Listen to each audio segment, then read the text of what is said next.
The next metric, which is 6.1.2. The effective leadership is visible in various institutional practices such as decentralization and participative management. 6.1.2 is the continuation of 6.1.1, that is vision and mission statement. This also carries 5 marks.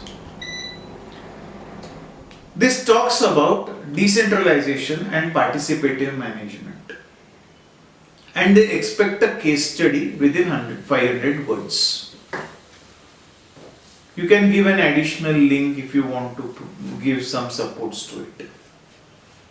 As I made a mention, this also is going to be related to the peer team visit.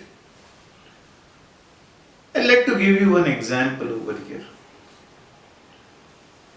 One of the organizations has made a mention of decentralization and participative management in a very different way.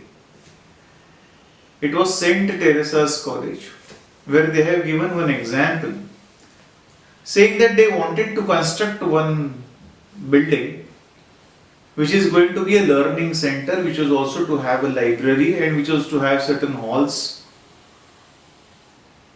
What they did over here was really very amazing.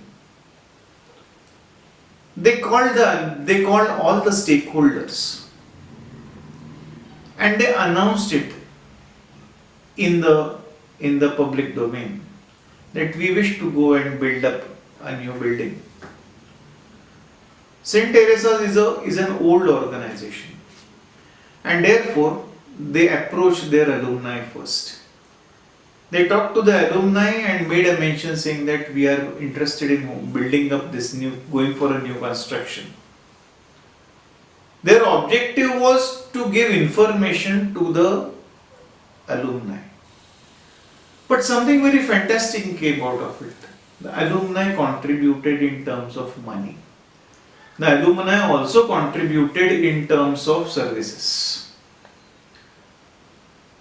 The second contributor or the second stakeholder was the students. The students gave suggestions as to what kind of building they want. What is it that they actually expect from the organization?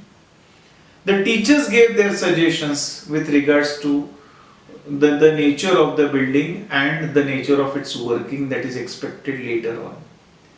The society contributed in its. All the contributions that came in were really very fantastic. Some contributed in terms of money, some contributed in terms of finances, some contributed in terms of services, some contributed in terms of suggestions, after which they were given allotted certain responsibilities and the new building came up. Now this is an example of decentralization and participative management that you are able to see. When we talk of decentralization and participative management, we are saying that the governance there is better. When we are talking about decentralization, it would mean that all the powers do not rest in the hands of one person. When we are talking about decentralization, it would mean that the responsibility is shared. When we are talking about decentralization, it means that responsibility is shared at different levels. And when we make a mention of participation, we are saying that everyone in the organization is contributing to the development of the organization. A good leadership is where decentralization and participative practices are the best. Therefore, when we talk of institutional vision and leadership, we need to understand the two areas. One, that happens to be governance with respect to vision mission statement, and 2, participation and decentralization.